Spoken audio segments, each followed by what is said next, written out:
సంబంధించి ఒకసారి మనం వాటికి సంబంధించి మాట్లాడదాం. విజయవాడ పార్లమెంటరీ టీడీపీ మీటింగ్ కు ఇప్పుడు 5 ఎమ్మెల్యేలు డుమా కొట్టారు. ఏపీలో స్థానిక ఎన్నికల వ్యూహం చర్చకు పిలిచినా సరే వాళ్ళు హాజరు కాకపోవడంతో అసలు ఏం జరుగుతుంది అన్న ప్రశ్నలు వినిపిస్తున్నాయి. ప్రతి నెల కూడా పార్లమెంటరీ పార్టీ సమావేశంలో పాల్గొనాలని అధిష్టానం ఆదేశించింది. అయినప్పటికీ కూడా స్థానిక సంస్థల ఎన్నికల ముందు జరిగే ఈ కీలకమైన మీటింగ్స్ కి ఆబ్సెంట్ కావటం అసంతృప్తి సంకేతాల అన్న సంకేతాలు కూడా వినిపిస్తున్నాయి. ఇక దీనికి సంబంధించిన అప్డేట్స్ మా ప్రతినిధి కాంతి అందిస్తారు. కాంతి, కేబినెట్ కి సంబంధించి అసలు ఎందుకు వీళ్ళెవరు కూడా హాజరు కాలేదు ఈ మీటింగ్స్ కు సంబంధించి? అంటే ఆ సీరియస్నెస్ లేదా, లేకపోతే అసంతృప్తి వాదుల, అసలు ఎవరా 5 ఎమ్మెల్యేలు? కాంతి,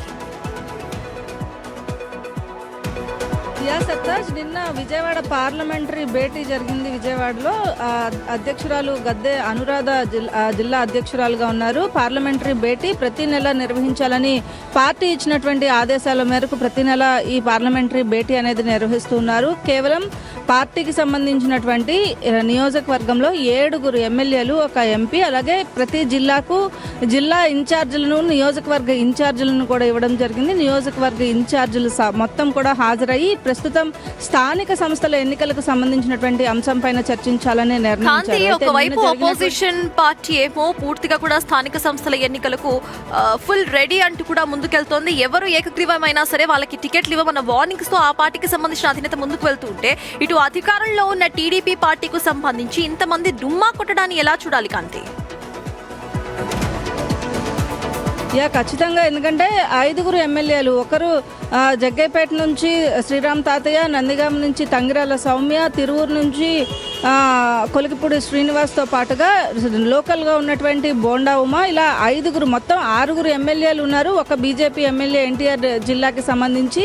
ఇందులో 5 అంటే ఒక్క గద్దె రామ్మోహన్ మినహా మిగిలిన వాళ్ళు ఎవరు హాజరు కాకపోవడం, అలాగే నియోజకవర్గ ఇన్ఛార్జీలు కూడా ఈ సమావేశానికి హాజరు కాకపోవడం పట్ల కొంత పార్టీ అయితే సీరియస్గా ఉందని చెప్పుకోవాలి. ఇక ఎన్టీఆర్ జిల్లా పార్టీ సమావేశంలో స్థానిక సంస్థల ఎన్నికలకు సంబంధించి, అలాగే ప్రత్యర్థుల నుంచి ఎలా అపోజిషన్ నుంచి ఎదుర్కోవాలి అపోజిషన్ అనే విషయం పైన చర్చిస్తున్న సమయంలో వీరు ఎవరు కూడా హాజరు కాకపోవడం కొంత చర్చనీయాంశంగా మారింది. ముఖ్యంగా పార్టీకి సంబంధించినటువంటి లైన్ క్రాస్ చేసేటువంటి ఎమ్మెల్యేల పైన ఖచ్చితంగా ఉపేక్షించను అని చెప్తున్నప్పటికీ కూడా ఎమ్మెల్యేలు ఈ సమావేశానికి హాజరు కాకపోవడం అనేది కొంత సీరియస్ విషయంగానే చెప్పుకోవాలి. సర్తాజ్, థ్యాంక్ యూ కాంతి. మొత్తానికి ఇటు ఎలక్షన్స్ దగ్గర పడుతున్న వేళ అసలు ఏం జరుగుతోంది అన్నది ఉత్కంఠగా మారింది. స్థానిక ఎన్నికలకు సంబంధించి వైసీపీ వ్యూహాలతో ముందుకు వెళ్తూ ఉంటే, అదే వ్యూహాలకు సంబంధించి చర్చించడానికి ఇటు టీడీపీ పార్టీ ఏర్పాటు చేసుకున్న మీటింగ్ కు 5 ఎమ్మెల్యేలు డుమా కొట్టారు. మరి దీనికి సంబంధించి టీడీపీ పార్టీ అధిష్టానం ఎలా రియాక్ట్ అవుతుందనేది చూద్దాం.